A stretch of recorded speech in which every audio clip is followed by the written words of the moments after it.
নমস্কার বন্ধুরা, করবিস কিচেনে আপনাদের স্বাগত। আজ আমরা বানাচ্ছি বেগুন দিয়ে মাছের তেল ভাজা। আসুন দেখে নিই কী করে এই রান্নাটা আমরা তৈরি করি। মাছের তেল আমরা অনেকে ফেলে দেই। এই মাছের তেলটা আমি পরিষ্কার করে নিয়েছি।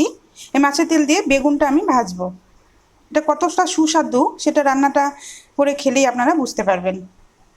আসুন এবার দেখে নেই আমরা এটা কি করে বানাই। এখানে আমি তার জন্য মাছের তেল রেখেছি পরিষ্কার করে। এখানে পেঁয়াজ কুচিয়ে রেখেছি দুটো, কয়েকটা কাঁচা লঙ্কা চেরা, আর রেখেছি বেগুন টুকরো টুকরো করে।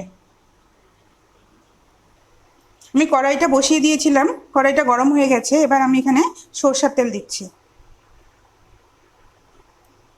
তেলের পরিমাণটা বেশি না, অল্প দিয়েছি, কারণ মাছের তেল দিয়ে করব।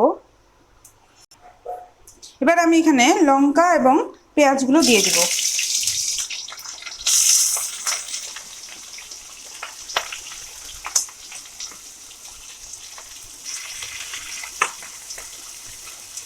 এগুলো একটু হালকা ভেজে নিব। পেঁয়াজ আর লঙ্কাটা একটু ভেজে নিয়ে এবার আমি মাছের তেলটা দিয়ে দিব। এখানে আমি একটু হলুদ আর লবণ দিয়ে দিচ্ছি। লবণটা পরিমাণ মতন দিয়ে নেবেন। আর একটু হলুদ দিয়ে নিচ্ছি। দিয়ে মাছের তেল সহ পেঁয়াজ লঙ্কাটা ভেজে নিব।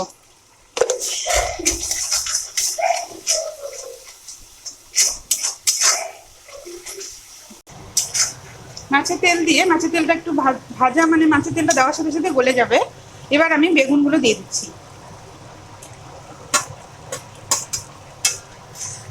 আঁচটাকে মিডিয়াম রাখতে হবে, রেখে পুরোটাকে এভাবে ভাজতে হবে।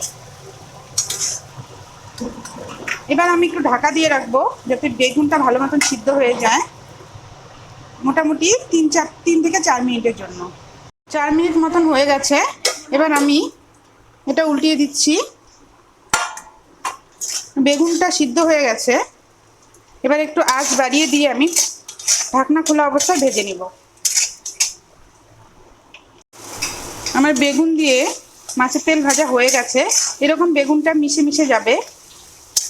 আমার রান্নাটা হয়ে গেছে। এবার আমি নামিয়ে ফেলবো।